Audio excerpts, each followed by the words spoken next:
জানিয়ে দিব এই মুহূর্তে আমাদের হাতে এসেছে বাংলাদেশের গুরুত্বপূর্ণ আপডেট সংবাদের শিরোনাম। শুরুতেই থাকছে একটি গুরুত্বপূর্ণ প্রতিবেদন।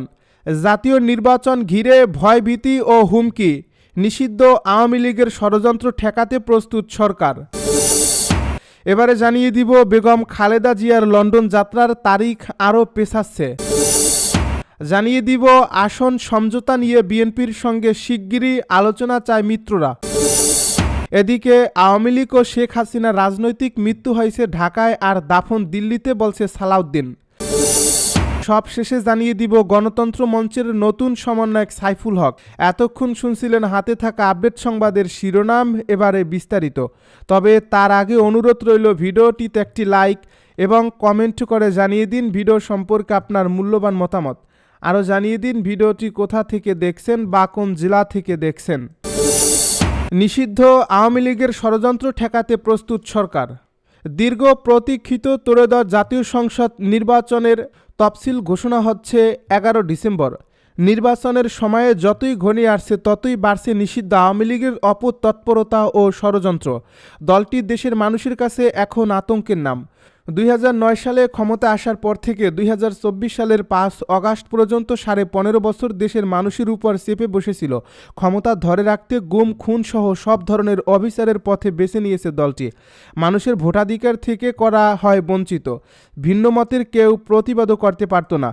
কিন্তু গেল বছর অদম্য ছাত্র জনতার লাগাতার আন্দোলনের মুখে শেষ পর্যন্ত পতন ঘটে ফ্যাসিস্ট শেখ হাসিনা সরকারের।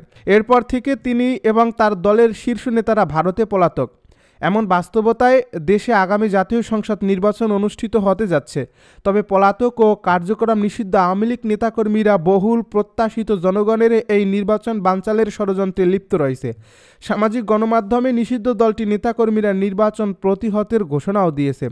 যুক্তরাষ্ট্র থেকে সম্প্রতি রয়টার্সকে দেওয়া এক সাক্ষাৎকারে সাবেক প্রধানমন্ত্রী শেখ হাসিনার ছেলে সজীব ওয়াজেদ জয় বলছেন, আওয়ামী লীগের উপর নিষেধাজ্ঞা বহাল থাকলে তাদের সমর্থকরা ফেব্রুয়ারির জাতীয় নির্বাচন বন্ধ করে দেবে। তাদের আন্দোলন সহিংস রূপ নিতে পারে বলে হুঁশিয়ারি দেন তিনি।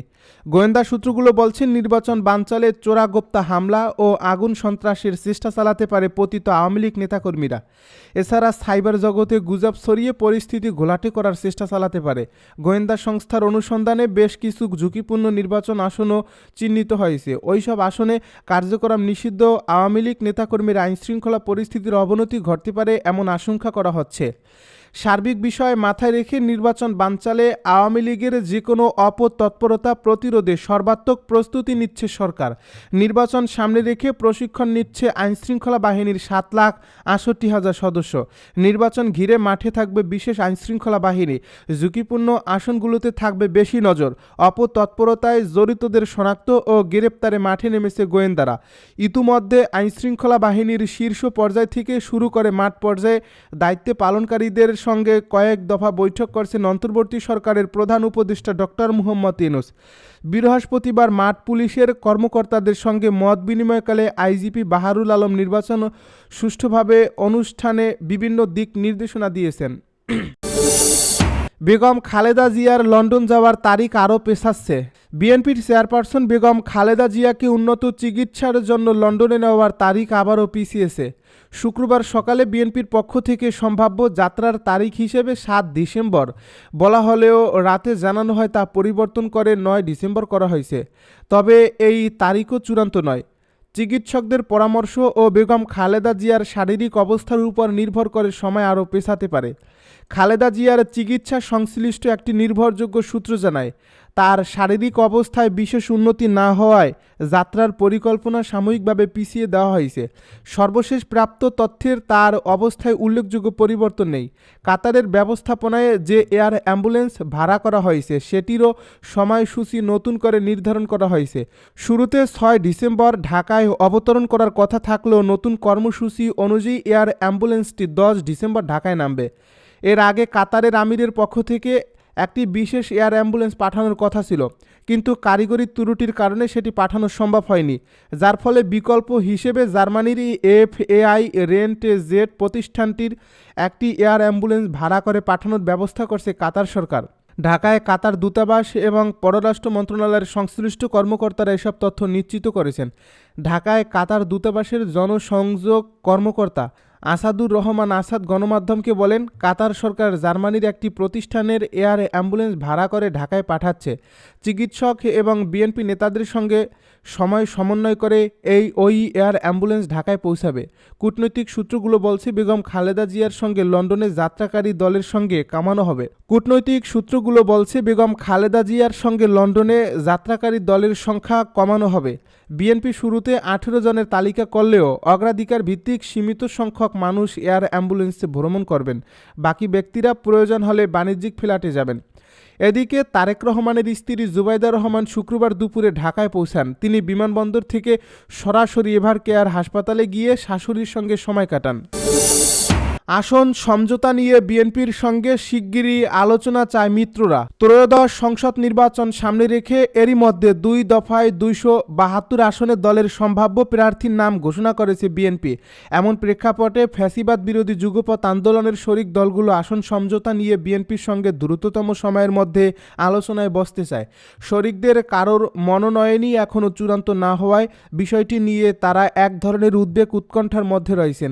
যদিও এরই মধ্যে তাদের কয়েকজনকে প্রার্থিতার বিষয়ে গ্রিন সিগন্যাল দিয়েছে বিএনপি, তবে নির্বাচনের তফসিল ঘোষণার সময়ে এগিয়ে আসায় শরিক দলগুলোর নেতারা এখন আসন সমঝোতার বিষয়ে স্পষ্ট হতে চান।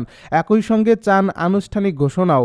শরিক দলের নেতারা মনে করছেন, বিএনপি যেহেতু এরই মধ্যে তাদের দলীয় প্রার্থীদের আসনগুলোতে নাম ঘোষণা করে দিয়েছে, এখন জোটের আসনগুলোতেও প্রার্থীর নাম ঘোষণা করা দরকার। এজন্য তারা শিগগির বিএনপির সঙ্গে আলোচনায় বসতে চান। একই সঙ্গে ঘোষিত আসনগুলোর মধ্যে যেখানে জোটের শীর্ষ নেতারা বাদ পড়ছেন সেগুলোতেও মনোনয়ন পুনর্বিবেচনা চান। দলীয় সূত্রে জানা গেছে, জোটের যারা বাদ পড়ছেন তাদের কাউকে সংসদের উচ্চকক্ষ কিংবা ক্ষমতায় গেলে অন্যভাবে মূল্যায়নের চিন্তা রয়েছে বিএনপির। ত্রয়োদশ জাতীয় সংসদ নির্বাচন সামনে রেখে গত 3 নভেম্বর প্রথম দফায় 236 আসনের দলের প্রাথমিক প্রার্থী তালিকা প্রকাশ করে বিএনপি। এর একদিন পর মাদারীপুর 1 আসনে ঘোষণা করা প্রার্থীর মনোনয়ন স্থগিত করা হয়। 1 মাস পর গত বৃহস্পতিবার আরও 36 আসনে দলীয় প্রার্থীদের নাম ঘোষণা করা হয়েছে। সে হিসেবে মোট 272 আসনে বিএনপির প্রার্থী ঘোষণা করা হলো। এখন ফাঁকা রয়েছে আর 28 আসন। বিএনপি থেকে বলা হয়েছে, এই ফাঁকা আসনগুলোতে মূলত শরিকরাই নির্বাচন করবেন। ফাঁকা আসনগুলো প্রসঙ্গে বিএনপি মহাসচিব মির্জা ফখরুল ইসলাম আলমগীর বলেন, আমাদের অ্যালায়েন্সের সঙ্গে যারা আছেন মূলত এগুলো তাদের। এছাড়া আমাদেরও 2-1টির ডিসিশন হবে, সেগুলো আমরা আরও পরে ঘোষণা করব। বাকিগুলো আমরা যথাসময় ঘোষণা করব। বিএনপি সর্বশেষ 2018 সালে অনুষ্ঠিত একাদশ সংসদ নির্বাচনে অংশ নিয়েছিল। সেবার শরিকদের জন্য 59টি আসন ছেড়েছিল দলটি। এর মধ্যে জামায়াতে ইসলামীকে 22টি আসন ছাড়লেও পরবর্তীত পরিস্থিতিতে এবারের ত্রয়োদশ সংসদ নির্বাচনে জামায়াতকেই বিএনপির প্রধান প্রতিদ্বন্দ্বী হিসেবে মনে করা হচ্ছে। তাই আগামী নির্বাচনে প্রতিদ্বন্দ্বী দলের প্রার্থিতা এবং সংশোধিত আরপিও বিবেচনায় নিয়ে মূলত বিজয়ী হওয়ার মতো শরিকদের ঢাকাসহ বিভিন্ন স্থানে আসন ছাড়বে বিএনপি। মিত্রদের জন্য ছাড়া এই আসনে প্রতিদ্বন্দ্বী দলের প্রার্থী বিজয়ী হোক, সেটা কোনোভাবেই চায় না বিএনপি। দলটির বিশ্লেষণ হচ্ছে, ঘোষিত আসনগুলোর মধ্যে কয়েকটি আসনে যুগপথের শরিকরা মনোনয়ন প্রত্যাশী থাকলেও ওই আসনগুলোতে বিএনপির শক্তিশালী প্রার্থী রয়েছেন, তাদের বিজয়ী হওয়ার সম্ভাবনাই বেশি। সে বিবেচনায় এসব আসনে দলীয় লোকদের প্রার্থী করছে বিএনপি। আওয়ামী লীগ ও শেখ হাসিনার রাজনৈতিক মৃত্যু হয়েছে ঢাকায় আর দাফন হয়েছে দিল্লিতে, বলছে সালাউদ্দিন।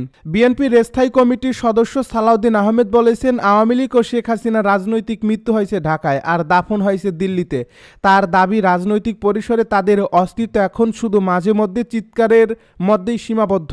শুক্রবার রাতে কক্সবাজারের চকরিয়া উপজেলার বদরখালী বাজারে মাতামুহুরী সাংগঠনিক থানা বিএনপির আয়োজিত পথসভায় প্রধান অতিথির বক্তব্যে তিনি এসব মন্তব্য করেন। বিএনপি নেতা সালাউদ্দিন আহমেদ আরও বলেন, আল্লাহ আমাদের সবাইকে হেফাজত করুন। বাংলাদেশে যেন আর কখনো স্বৈরাচার, সামরিক শাসক বা ফ্যাসিবাদের উৎপত্তি না হয়। বিএনপি জিয়াউর রহমান ও খালেদা জিয়ার গণতন্ত্র চর্চা ও রক্ষায় ভূমিকার কথাও তুলে ধরেন তিনি। তার ভাষ্য অনুযায়ী, বিএনপি ক্ষমতায় থাকলে দেশের উন্নয়ন হয়। শহীদ প্রেসিডেন্ট জিয়াউর রহমান স্বাধীনতার ঘোষণা থেকে বহুদলীয় গণতন্ত্র প্রতিষ্ঠা করছেন। 7 নভেম্বরের এই ঘটনা 1979 সালে বহুদলীয় গণতন্ত্র পুনঃপ্রবর্তন এবং বেগম খালেদা জিয়ার নেতৃত্বে এরশাদ বিরোধী আন্দোলন দেশের রাজনৈতিক ইতিহাসে গুরুত্বপূর্ণ অর্জন।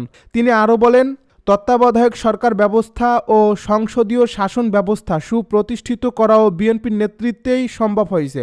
শেখ হাসিনা ও আওয়ামী লীগকে গণতন্ত্র ধ্বংসের জন্য দায়ী করে বিএনপি নেতা সালাউদ্দিন আহমেদ বলেন, তারা তত্ত্বাবধায়ক ব্যবস্থা বাতিল করেছেন, একদলীয় শাসন চাপিয়ে দিয়েছেন, শেষ পর্যন্ত গণ অভ্যুত্থানের মুখে দেশ ছাড়তে বাধ্য হয়েছেন। গণতন্ত্র মঞ্চের নতুন সমন্বয়ক সাইফুল হক। গণতন্ত্র মঞ্চের নতুন সমন্বয়ক হয়েছেন বিপ্লবী ওয়ার্কার্স পার্টির সাধারণ সম্পাদক সাইফুল হক।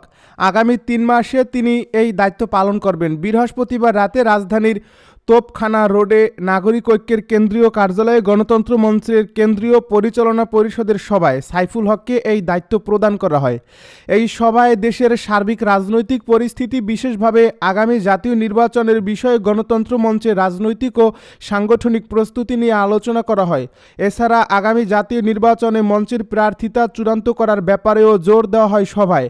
নাগরিক ঐক্যের সভাপতি মাহমুদুর রহমান মান্নার সভাপতিত্বে সভায় বক্তব্য রাখেন বিপ্লবী ওয়ার্কার্স পার্টির সাধারণ সম্পাদক সাইফুল হক, গণসংহতি আন্দোলনের প্রধান সমন্বয়কারী জুনায়েদ সাকি, ভাসানী জনশক্তি পার্টির চেয়ারম্যান বীর মুক্তিযোদ্ধা শেখ রফিকুল ইসলাম বাবলু, জাতীয় সমাজতান্ত্রিক দল জেএসডির কেন্দ্রীয় নেতা অ্যাডভোকেট কে এম জাবের মিয়া, নাগরিক ঐক্যের সাধারণ সম্পাদক শহীদুল্লাহ কায়সার, বিপ্লবী ওয়ার্কার্স পার্টি রাজনৈতিক পরিষদের সদস্য আকবর খান, ভাসানী জনশক্তি পার্টির মহাসচিব আবু ইউসুফ সেলিম প্রমুখ। এদিকে এই বৈঠকের আগে সেখানে গণতন্ত্র মঞ্চের সাথে গণফোরামের কেন্দ্রীয় নেতাদের মত বিনিময় সভা অনুষ্ঠিত হয়।